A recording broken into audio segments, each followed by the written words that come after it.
Hello everyone, it's Fionn and welcome back to my channel, Kristni Kristnol I the channel. I hope you are all very well. Today I'm doing a video that I haven't done before, but it's one that I've seen floating around quite a few times, and that is the yes, no, maybe tag. So I'm literally going to go through every single book I read in 2025 with minimal comments, just to say whether or not I would recommend it with a yes, no or maybe. So we'll take it all the way back to New Year's Day of last year. The first book I finished, Killer Instinct by Jennifer Lynn Barnes. Would I recommend this book? Yes, I would recommend the whole series. I think it's a really fun YA thriller, mystery thriller series, and I would recommend it. The 7-Year Slip by Ashley Poston. I want to say no, but I know that basically everyone else in the world loved this book, so I'm gonna go with maybe. I think it was a me problem, but I did not like this one. The Black Flamingo by Dean Atter, yes. Hell Followed With Us by Andrew Joseph White, yes.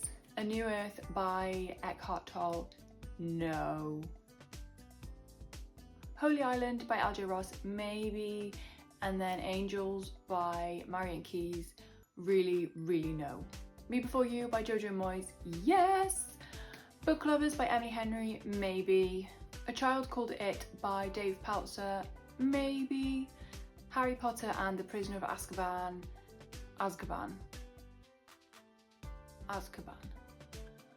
Harry Potter and the... oh, I don't know. Yes. Secrets of the Lighthouse by Santa Montefiore, no.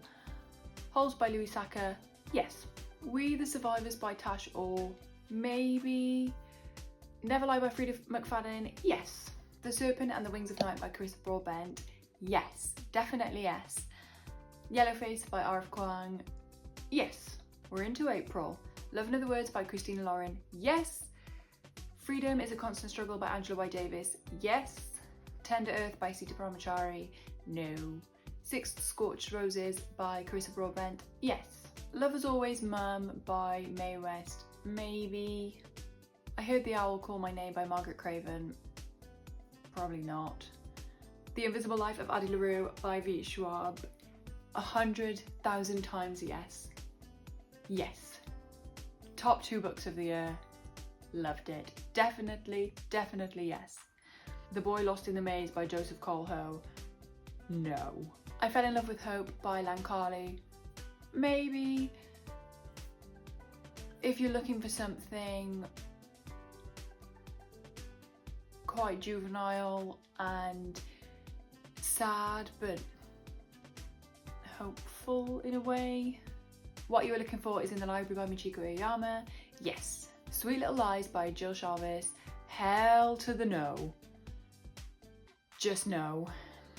All In by Jennifer Lynn Barnes, yes. Bad Blood by Jennifer Lynn Barnes, yes. 12 by Jennifer Lynn Barnes, yes. The Duchess of Bloomsbury Street by Helena Hanff, no. The Wrong Sister by Claire Douglas, yes. Our Wives Under the Sea by Julia Armfield, maybe. Reptile Memoirs by Celia Ulstein, I'm gonna go with yes, as long as you are prepared to read one of the weirdest books you've read in quite some time.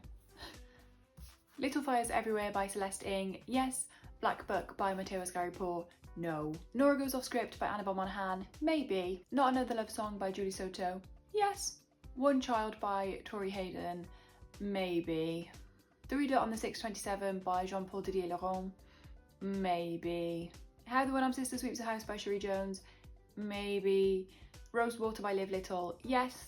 Piglet by Lottie Hazel, yes. The Ashes and the Star-Cursed King by Carissa Broadbent, maybe. I found this a real disappointment after the first book. Your call. After You by Jojo Moyes, yes.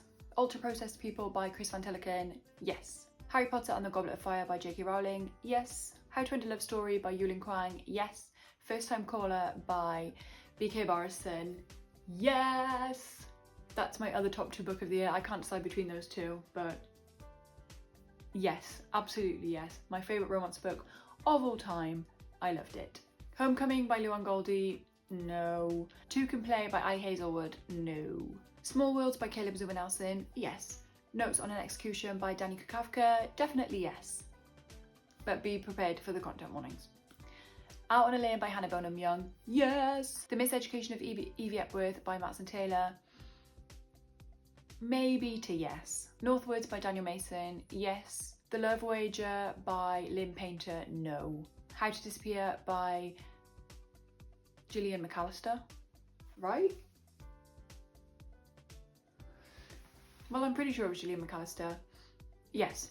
The Dig by Conan Jones, no. The Grey Show by Kim Liggett, definitely yes. When in Rome by Sarah Adams, no. Friends, Lovers and the Big Terrible Thing by Matthew Perry, yes, if you're a Matthew Perry fan. Kismet by Luke Treasure, no.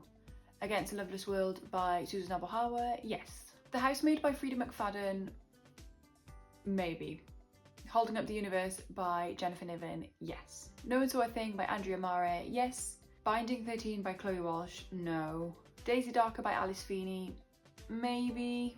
The Reappearance of Rachel Price by Holly Jackson, yes. How to Hide in Plain Sight by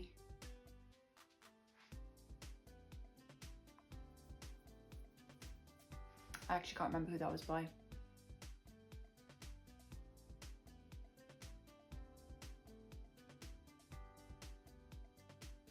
I will get back to you on that. But yes, as long as you are comfortable reading about OCD and the effects that has on people's lives. I Love You, I Love You, I Love You by Laura Dockrell, yes. The Rapture by Claire McGlasson, maybe. You Made a Fool of Death with Your Beauty by Quakey Maisie, maybe. The Jungle Book by Rudyard Kipling, no.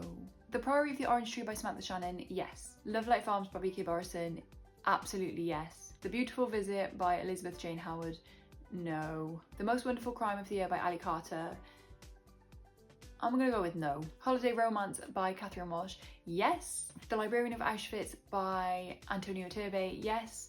And finally, The Names by Florence Knapp, definitely, definitely yes. And those are all 83 books I read this year. Whether or not I'd recommend them, obviously, what you read is literally none of my business. This is just a silly little list and you can read whatever you want. It's nothing to do with me, but it's just a bit of fun. A fun way to go through my wrap up quickly and just, yeah, that's literally it. Apologies for the terrible lighting. It's still winter, so we got to work with what we got, but I hope it's been okay. Thank you for watching and I will see you next time. Bye!